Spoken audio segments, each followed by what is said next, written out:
அது மட்டும் இல்ல, இங்க ஒரு மகத்தான ஒரு மனிதரை பத்தி நம்ம பேசியே ஆகணும். இந்த ஈரோடு மண் விவசாயத்துக்கும் பேர் போன மண். இங்க நடக்கிற அந்த விவசாயத்துக்கு மிக முக்கியமான ஒரு கவசமா இருக்கிறது என்ன தெரியுமா? காலிங்கராயன் அணை, காலிங்கராயன் கால்வாய். காலிங்கராயன் அணை கட்டினதுலையும் கால்வாய் வெட்டினதுலையும் உயிரான உணர்வு பூர்வமான நிறைய விஷயங்கள் இருக்குது. அப்படி அந்த ப்ராசஸ்ல அவர் அந்த அணை கட்டும் போதும் கால்வாய் வெட்டும் போதும் ரொம்ப சோர்வடைஞ்சிட்டாராம். அப்ப அவங்க அம்மா அதை பார்த்துட்டு சொன்னாங்களாம், மகனே காளிங்கா, தயிர் வித்த காசு தாழ்வாரம் வரைக்கும் இருக்குது, மோர் வித்த காசு முகுட வரைக்கும் இருக்குது, அதை எடுத்துக்கிட்டு போய் அணைய கட்டியா கால்வாய வெட்டியான்னு சொல்லி தைரியம் கொடுத்தாங்களாம். பெத்த அம்மா கொடுக்கிற அந்த தைரியம் இருக்கு பாருங்க, அதை தாண்டி வேற எதுவுமே கிடையாதுங்க. ஒரு மனுஷனால எதையும் சாதிச்சு காட்ட முடியும். அப்படி ஒரு தைரியத்தை தான் இப்ப நீங்க, என்னுடைய அம்மா, அக்கா, தங்கைகள், நண்பா, நண்பிகள், தோழர்கள்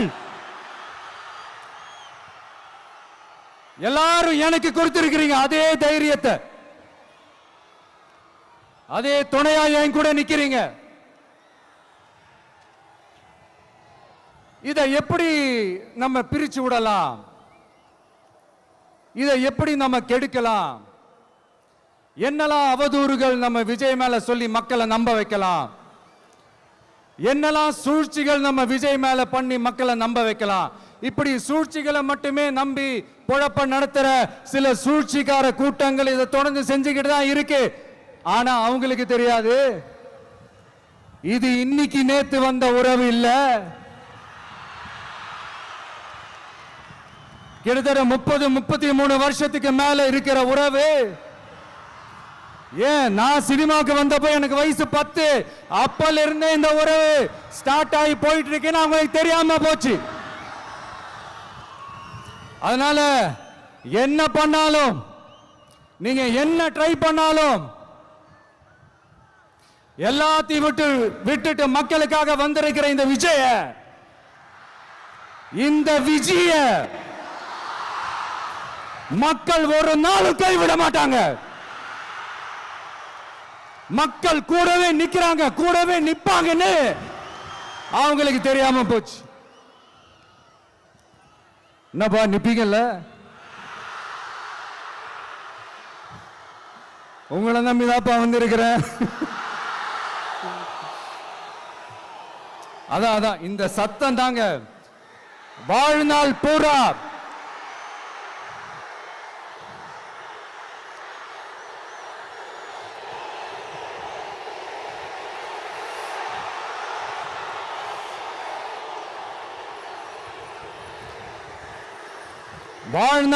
உங்களுக்கு நன்றியோடவே இருப்பேன். இப்போ நம்ம காளிங்கராயன் அவர்கள் அணையை கட்டுறதுக்காக பவானிக்கு போய் பார்க்கும்போது ஒரு இடத்துல ஒரு பாம்பு வந்து உட்கார்ந்துச்சான், படுத்துச்சான். அது படுத்த இடத்துல தான் அவர் அணையை கட்ட ஸ்டார்ட் பண்ணாராம். அப்புறம் அந்த பாம்பு வளைஞ்சி நெளிஞ்சி போற இடத்துல எல்லாம் கால்வாயை வெட்டினார்னு சொல்லி சில வாய்மொழி கதைகள்லாம் சொன்னாங்க. தண்ணியை சேமிச்சு வச்சு குடிக்கிறதுக்கும் விவசாயத்துக்கும். தம்பி கீழே இறங்கு, தம்பி கீழே இறங்குப்பா, பிளீஸ் கீழே இறங்குப்பா.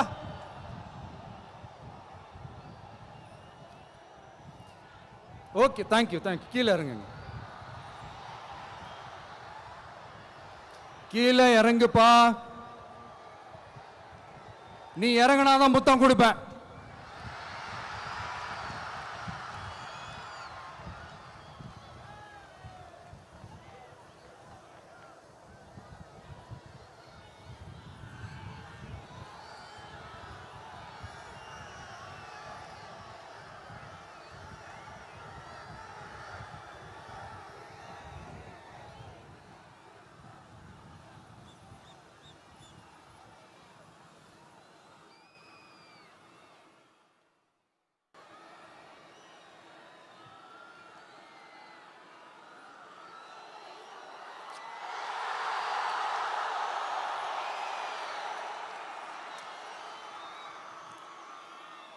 இப்படி தண்ணியை சேமிச்சு வச்சு குடிக்கிறதுக்கும் விவசாயத்துக்கும் வழி வகுக்கிறது எவ்வளவு பெரிய ஒரு நல்ல விஷயம்.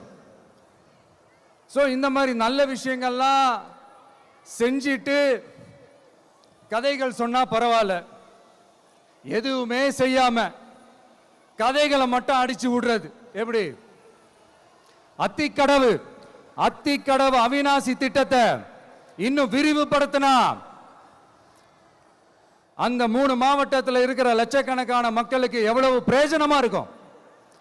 எத்தனையோ லட்சம் ஏக்கர் நிலங்கள்ல விவசாயம் நடத்தினா எவ்வளவு பிரயோஜனமா இருக்கும்.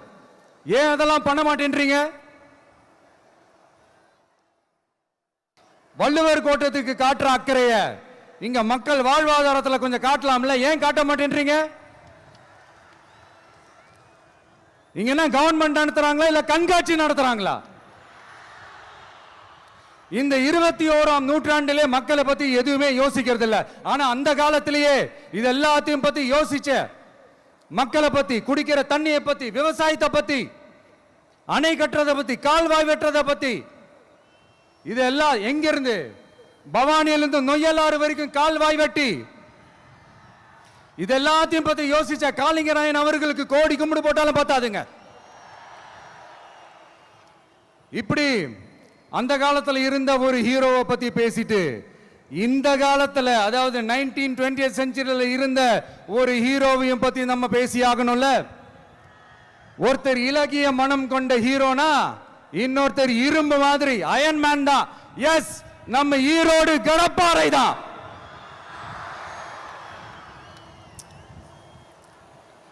ஒட்டுமொத்த தமிழ்நாட்டையே திருப்பி போட்ட சீர்திருத்த நெம்புகோல். ஈரோடு மாவட்டத்தில் பிறந்த அவர்தான். இந்தியாவுக்கே இடஒதுக்கீடு சம்பந்தமான அரசியல் சட்டத்தை திருத்தறதுக்காக போராட்டம் நடத்தினவர் யாரு?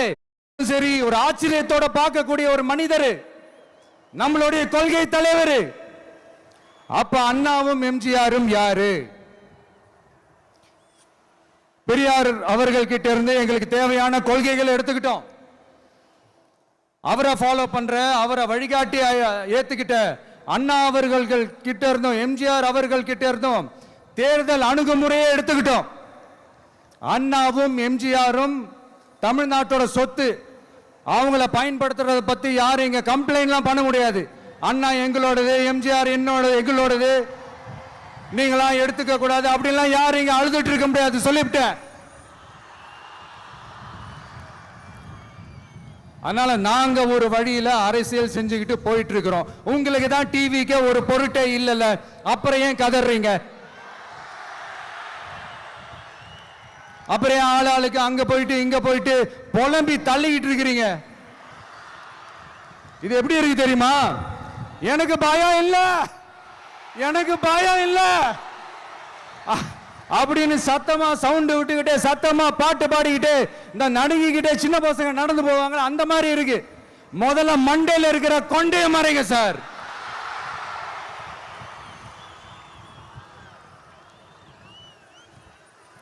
சும்மா மாறு வேஷத்துல மறு வச்சுக்கிட்டு மீடியா ஆளு, ரேடியோ ஆளுன்னு இவங்க ஆளுங்களே மாத்தி மாத்தி அனுப்பிக்கிட்டு, இதெல்லாம் என்ன மக்களுக்கு தெரியாதுன்னு நினைச்சிட்டு இருக்கீங்களா? மக்கள் எல்லாத்தையும் உன்னிப்பா கவனிச்சிட்டு இருக்காங்க. அதனாலதான் சொல்றேன், உங்களுக்கு நீங்க கொள்ளையடிச்சு வச்சிருக்கிற காசு தான் துணை. ஆனா எனக்கு என் மேல எல்லையில்லா பாசம் வச்சிருக்கிற இந்த மாசு தான் துணை.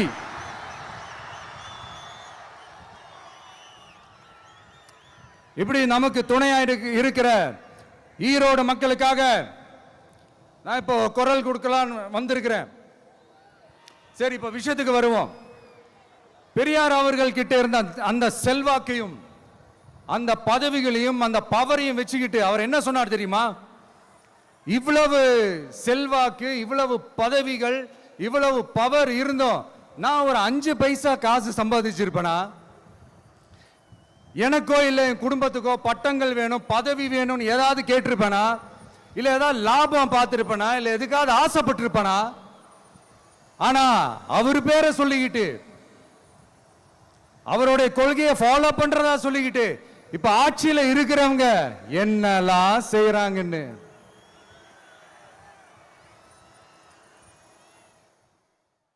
அதனாலதான் சொல்றோம், பெரியார் பேரை சொல்லிக்கிட்டு தயவு செஞ்சு கொள்ளையடிக்காதீங்கய்யா, தயவு செஞ்சு கொள்ளையடிக்காதீங்க. அவரு பேரை சொல்லிக்கிட்டு பெரியார் பேரை சொல்லி கொள்ளையடிக்கிற இவங்க தான் நம்மளுடைய அரசியல் எதிரி. மக்களை நீங்க சொல்லுங்க, நம்மளுடைய அரசியல் எதிரி யாரு? நம்மளுடைய கொள்கை எதிரி யாரு? ரிப்பீட், நம்மளுடைய அரசியல் எதிரி யாரு?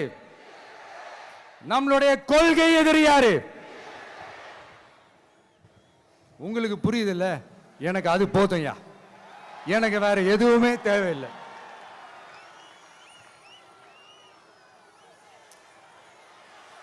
அதனாலதான்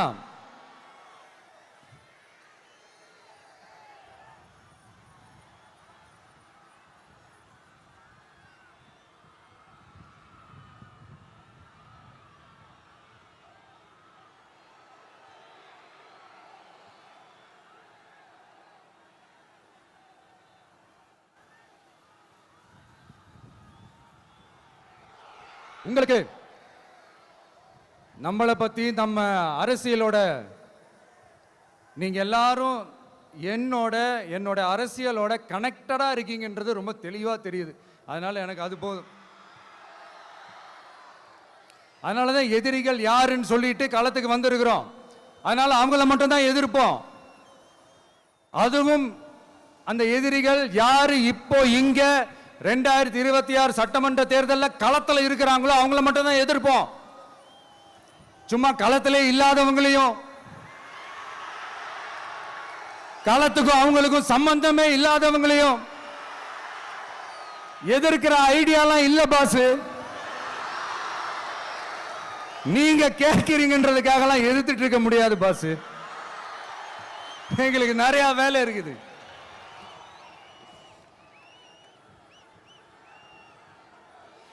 எத்தனை எத்தனை பொய்யான வாக்குறுதிகள். வந்த உடனே நீட்டை ரத்து செய்வோம், கல்வி கடனை ரத்து செய்வோம், கேஸ் சிலிண்டருக்கு மானியமா 100 ரூபாய் தருவோம், என்னெல்லாம் அடிச்சு விட்டுட்டு இன்னி வரைக்கும் கேட்கிறேன், இதெல்லாம் சொன்னாங்களே செஞ்சாங்களா? இவங்க எப்பவுமே இப்படிதான், சொல்றது ஒண்ணு செய்யறது ஒண்ணு. திமுகவும் பிரச்சனைகளும் ஃபெவிகால் போட்டு ஓட்டின ஃப்ரெண்ட்ஸ் மாதிரி ஒன்னிலிருந்து ஒன்னை பிரிக்கவே முடியாது. இப்போ ஈரோடு பகுதியில் இருக்கிற பிரச்சனையை பத்தி பேசுவோம். பெரியார் பேரை மட்டும் சொல்லிக்கிட்டு எப்படி அவரோட கொள்கைகளுக்கு எதிராக செயல்படுறாங்களோ அப்படிதான் இந்த மஞ்சள் நகரத்தோட மஞ்சளுக்கும் ஒண்ணும் பண்ணல, மஞ்சள் விவசாயிகளுக்கும் ஒண்ணும் பண்ணல. ஆராய்ச்சி மையம், சிறப்பு மையம்னு கோடி கோடியா டெண்டர் விட்டாங்க, பேருக்கு கட்டிடத்தை கட்டினாங்க. ஆனா உலகமே போட்டி போட்டு வாங்குற மஞ்சளை மதிப்பு கூட்டி விற்பனை செய்ய, அதாவது அதோட வேல்யூ இன்க்ரீஸ் பண்ணி நம்ம விவசாயிகளுக்கும் இந்த மாவட்ட மக்களுக்கும் நன்மை செய்ய இதுவரைக்கும் என்ன செஞ்சிருக்காங்கன்னு யோசிச்சு பார்த்தா ஒரு பெரிய ஜீரோ தான். கரும்பு நெல்லுக்கு அரசாங்கம் விலை பிக்ஸ் பண்றாங்க, அதையும் ஒழுங்கா பண்றதில்ல, ஒவ்வொரு முறையும் பிரச்சனை. அங்க நெல் கொள்முதல் செய்யறதுல ஊழல். சரி, நாம கஷ்டப்பட்டு விளைய வச்சது வீணா போக கூடாதுன்னு நினைச்சு நம்ம விவசாயிகள் கேட்கிற லஞ்சத்தை கொடுத்தாலும் அதுக்கப்புறம் கூட அந்த கொள்முதல் ஒழுங்கா நடக்கிறது இல்லை. அதையும் தாண்டி ஏதோ ஒரு விலை விவசாயிகளுக்கு கிடைக்குது. அப்படிலாம் இல்லாம ஒழுங்கா நேர்மையா நம்ம மஞ்சளுக்கும் நியாயமான விலை பிக்ஸ் பண்ணி தரமான விதைகளை கொடுத்தா என்ன குறைஞ்சா போயிடுவாங்க? இதெல்லாம் யோசிக்கிறதுக்கு அவங்களுக்கு நேரமே இல்லை. 24/7 அவங்களோட யோசனை என்ன தெரியுமா? இந்த விஜயை எப்படி முடக்கலாம், தமிழக வெற்றி கழகத்தை எப்படியெல்லாம் முடக்கலாம், அப்படிதான் அவங்களுடைய சிந்தனையே 24/7. எத்தனையோ வருஷத்துக்கு முன்னாடி நம்ம காளிங்கராயர் நதிகளின் இணைப்புக்கு முன்னோடியா இருந்தார். பவானி ஆத்துல அவர் அதிகமான தண்ணி அணை கட்டி தேக்கி தண்ணீர் வறட்சியான பகுதிகளுக்கு அனுப்பினார். ஆனா இன்னைக்கு இவ்வளவு நவீன வசதிகள் இருந்தோம், இவ்வளவு சயின்ஸ் வளர்ச்சிகள் இருந்தோம், இவ்வளவு டெக்னாலஜி வளர்ச்சிகள் இருந்தோம், அவங்க வாக்குறுதியில் ஒன்று கொடுத்தாங்கல்ல, பவானி நொய்யலாறு அமராவதி 6 இணைப்பு திட்டத்துக்கு ஒரு துரும்ப கூட கிள்ளி போடல. வாக்குறுதி நம்பர் 103 சொன்னாங்களே, செஞ்சாங்களா? சரி, இதாவது ஒரு பெரிய ப்ராஜெக்ட் வைங்க. ஆறுகளை சுத்தப்படுத்த பல ஆயிரம் கோடி நிதி ஒதுக்குவோம், தமிழ்நாட்டில் உள்ள ஆறுகளை சுத்தப்படுத்துவோம்னு சொன்னாங்களே, செஞ்சாங்களா? ஆனா ஆத்து மணலை கொள்ளையடிக்கிறதுல மட்டும் வேலையை கரெக்டா செய்வாங்க. இதை நான் ஏன் திரும்ப திரும்ப சொல்றேன்னா, மக்களே நீங்க புரிஞ்சுக்கணும். கொஞ்சம் மசந்தா மற்ற மாவட்டங்கள்ல மணல் காணாம போன மாதிரி, மலைகள் காணாம போன மாதிரி, நம்ம மாவட்டத்தில் தனி வளத்தை கொடுத்த செம்மண்ணும் காணாம போறதுக்கு வாய்ப்பு இருக்கு மக்களே. நம்ம மண்ணுக்கும் நம்ம ஆத்துக்கும் நம்ம விவசாயிக்கும் தான் இந்த மோசமான நிலைமை. அதனால ஏதாவது தொழில் செஞ்சு பிழைக்கலாம்னு பார்த்தா அதுக்கும் எங்க விடுறாங்க. தொழில்னு பார்த்தா 30% நெசவாளர்களுக்கு கூலி பாக்கி. அரசாங்கம் நம்ம நெசவாளர்கள் கிட்ட இருந்து கொள்முதல் செய்த வேட்டி சேலைக்கான கூலியை கூட போராடித்தான் வாங்க வேண்டியதா இருக்குது. அது சலுகையோ உதவியோ நலத்திட்டமோ கிடைக்காது. நம்ம உழைப்புக்கான ஊதியம், நம்மளோட உரிமை, அதுக்கே போராட வேண்டிய நிலையில தான் இந்த அரசாங்கம் நம்மளை வச்சிருக்கு. நல்லா பார்த்துக்கங்க மக்களே, உரிமைக்கு குரல் கொடுத்தவங்க தான் இவங்க. சிறு குறு தொழில்கள் பீக் ஹவர்ஸ் சார்ஜ்னு கரண்ட்டுக்கு அநியாய விலை வச்சு அதையும் செய்ய விடாம நம்மளை முடக்கிறாங்க. அந்த பீக் ஹவர்ஸ் சார்ஜ் கொள்ளையால எத்தனை வருஷமா எவ்வளவு பேர் பாதிக்கப்படுறோம், எவ்வளவு தொழில்கள் பாதிக்கப்படுது. நாமளும் கத்துறோம், போராடுறோம், கோரிக்கை வைக்கிறோம். எதையாவது இவங்க கண்டுக்கிறாங்களா? கொஞ்சம் யோசிங்க. ஏன் கண்டுக்க மாட்டேன்றாங்கன்னு கொஞ்சம் யோசிங்க. அப்பதாங்க பிரைவேட்ல அதிக விலைக்கு கரண்ட் வாங்க முடியும், அதுக்கு டெண்டர் விட முடியும். அப்படி டெண்டர் விட்ட மேட்டர்ல எல்லாம் என்ன நடக்கும்னு உங்களுக்கும் தெரியும், எனக்கும் தெரியும், நம்ம எல்லாருக்குமே தெரியும். இந்த மாதிரி ஈரோடுல மட்டும் இல்ல, எந்த மாவட்டத்துக்கு போனாலும் பிரச்சனைகள் மேல பிரச்சனைகள் தான். அதையெல்லாம் தீக்கிறதுக்கு ஒரு சொல்யூஷன் கூட சொல்லாம இதுல வேற பெருமையா மாடல் அரசுங்கிறது இல்ல. நான் கேட்கிறேன், கூச்சமா இல்ல?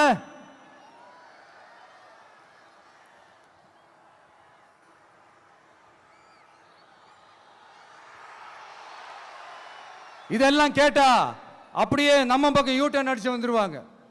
விஜய் என்ன அரசியல பேச மாட்டேன்றாரு, விஜய் என்ன சினிமா டயலாக் மாதிரி பேசுறாரு, விஜய் என்ன பஞ்ச் டயலாக் பேசுறாரு, விஜய் என்ன 10 நிமிஷம் தான் பேசுறாரு, 9 நிமிஷம் தான் பேசுறாரு. நான் எத்தனை நிமிஷம் பேசினா உங்களுக்கு என்ன சார்? நான் எப்படி பேசினா உங்களுக்கு என்ன சார்? உள்ள விஷயம் என்னன்னு பாருங்க சார். ஒவ்வொரு மாவட்டத்துக்கும் போய் மக்கள் ஃபேஸ் பண்ற பிரச்சனைகளை எடுத்து பேசிட்டு இருக்கிறேன். பின்ன அது அரசியல் இல்லாம வேற எதுதான் அரசியல்? உங்களை மாதிரி தனிப்பட்ட முறையில் தரக்குறைவா அசிங்கமா பேசுறதுதான் அரசியல்னா அந்த அரசியல் நமக்கு வராதுன்னா நல்லாவே வரும். உங்களை விட எனக்கு அது நல்லாவே வரும். வேணான்னு விட்டு வச்சிருக்கிறோம். அப்புறம் உங்களுக்கு நமக்கு என்ன வித்தியாசம்? காஞ்சிபுரத்தில் நாம பேசும்போது இந்த மாதிரி உங்களால் அமைக்கப்பட போற ஆட்சியில நம்ம ஆட்சிக்கு வந்த உடனே என்னெல்லாம் செய்ய போறோம்ன்றது சிலது சொன்னோம். அதையெல்லாம் தப்பா புரிஞ்சுக்கிட்டு இப்போ சொல்றேன், விளக்கமா சொல்றேன், நான் சலுகைகளுக்கு எதிரானவன் கிடையாது. மக்களுக்கான சலுகைகளை இலவசம்னு சொல்லி அசிங்கப்படுத்துறதுல எனக்கு உடன்பாடு கிடையாது. மக்கள் காசுல மக்களுக்கு செய்யறதை எப்படி இலவசம்னு சொல்லுவீங்க? அப்படியே செஞ்சிட்டாலும் ஓசில போறேன்னு சொல்லி அசிங்கப்படுத்துறீங்க. என்ன கேட்கறதுக்கு ஆள் இல்லைன்னு நினைச்சீங்களா? மக்களுக்கு ஒண்ணுன்னா இந்த விஜய் வந்து நிப்பா, இந்த விஜய் வந்து கேள்வி கேட்பா. இந்த விஜய் எப்பவுமே மக்கள் பக்கம் தான், அதே மாதிரி மக்களும் என் பக்கம் தான். என் மக்கள் மானத்தோட மரியாதையோட கௌரவத்தோட வாழணும். என் மக்கள் யாருக்கும் கீழே கிடையாது. அப்படி அவங்க கௌரவத்தோட வாழணும்னா அவங்களுக்கான வாழ்க்கை தரம் உயரணும். வாழ்க்கை தரம் உயரணும்னா அவங்களோட வாழ்வாதாரம் உயரணும். வாழ்வாதாரம் உயர்ந்தாதான் பொருளாதாரம் உயரும். பொருளாதாரம் உயர்ந்தாதான் வசதி வாய்ப்புகள் உயரும். இதெல்லாம் உயர்ந்தாலே ஆட்டோமேட்டிக்கா அவங்களோட வாழ்க்கை தரம், அவங்களுக்கான மரியாதை, அவங்களுக்கான கௌரவம் எல்லாமே உயரும். இதுக்கான வழிகள், அந்த சூழல்களை அந்த கவர்மெண்ட் அமைச்சு கொடுக்கணும். இதுக்கான அந்த திட்டங்களை செயல்படுத்தணும். இதெல்லாம் செஞ்சாதான் அந்த அரசாங்கம் ஒரு நல்ல அரசாங்கம். இதைத்தான் சொன்னோம்.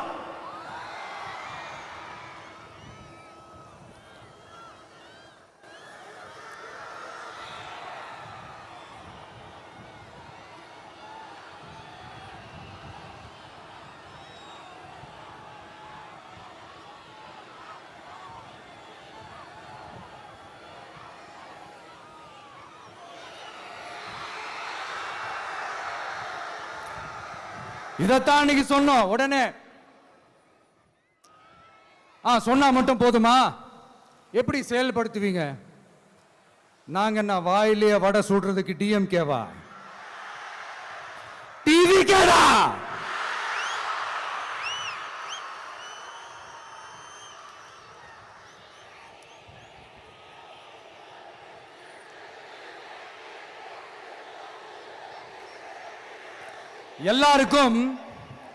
எல்லாருக்கும் நிரந்தரமான ஒரு வீடு இருக்கணும்னு சொன்னோம்.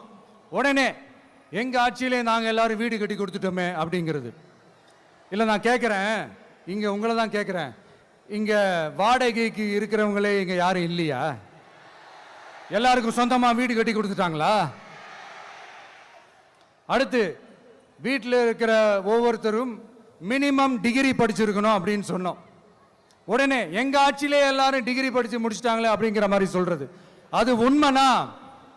ஸ்கூல் லெவல்லையே டிராப் அவுட்ஸ் அதிகமானது யாரோட ஆட்சியிலங்க?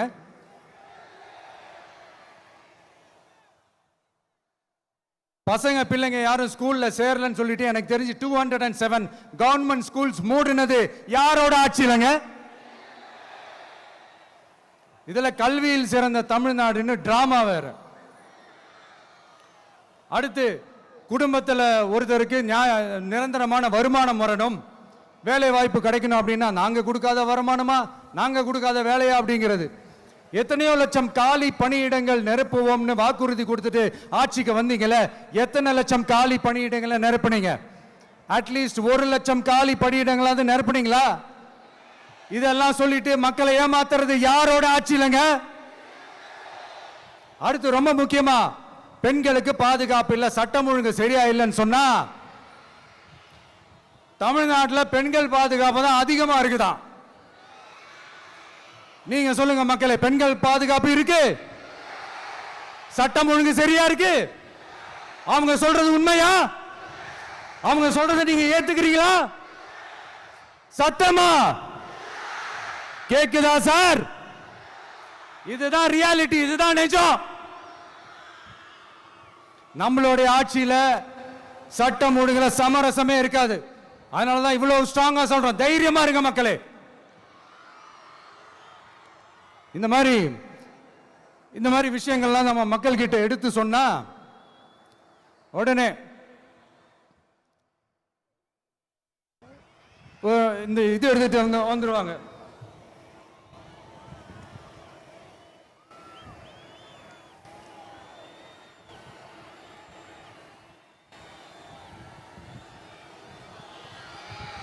இந்த மாதிரி இதெல்லாம் என்னென்ன செய்ய போறோன்றது சிலதெல்லாம் காஞ்சிபுரத்தில் சொன்ன மாதிரி சொன்னா எல்லாத்தையும் தப்பா திருச்சி பேசிக்கிட்டு அவதூறு பரப்பிக்கிட்டு.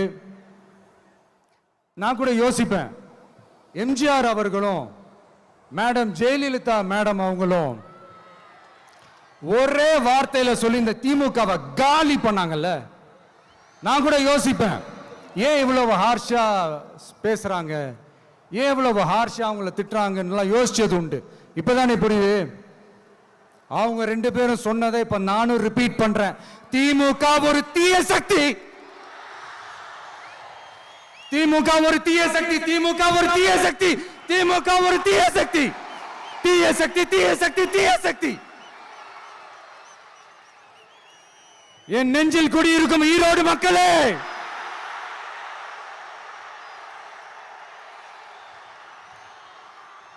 டிவிகே ஒரு தூய சக்தி. எப்படி? டிவிகே ஒரு தூய சக்தி. தூய சக்தி டிவிகேவுக்கும் தீய சக்தி டிஎம்கேவுக்கும் தான் போட்டியே.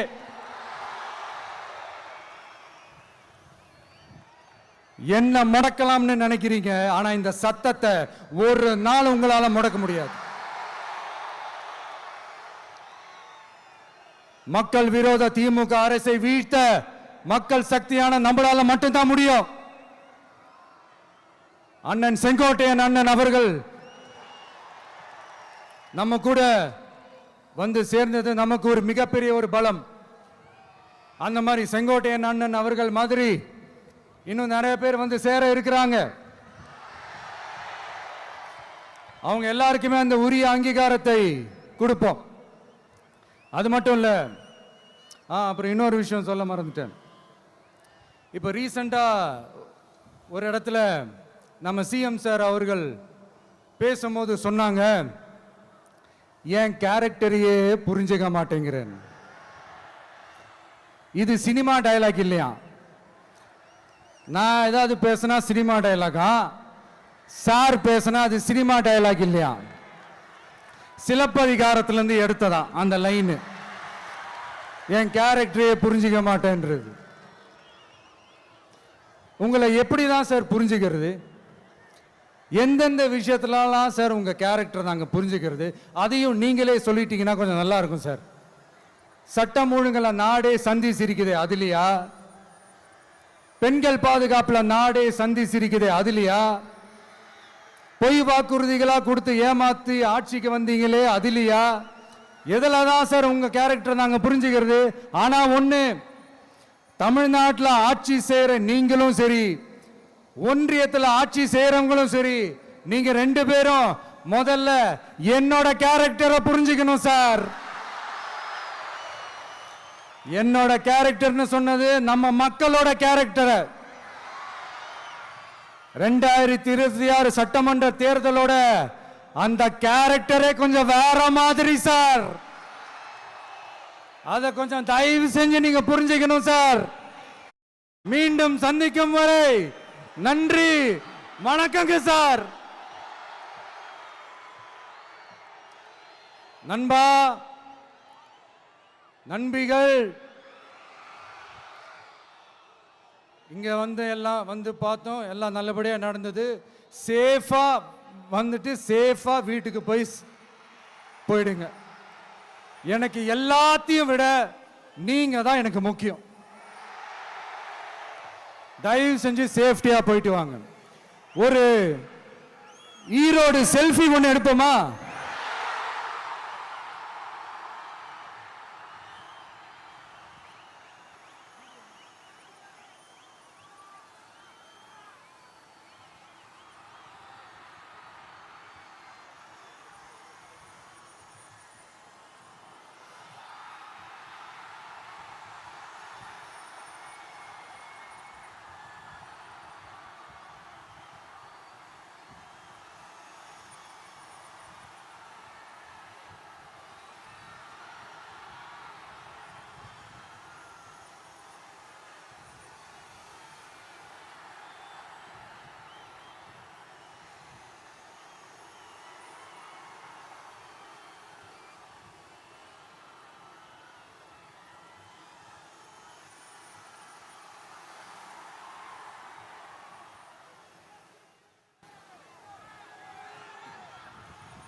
சென்ட் ஜோர்ஜ் கோட்டையில் முதலமைச்சராக தலைவர் வருவதற்காக அண்ணன் செங்கோட்டையிலும் செங்கோலை தருகிறார்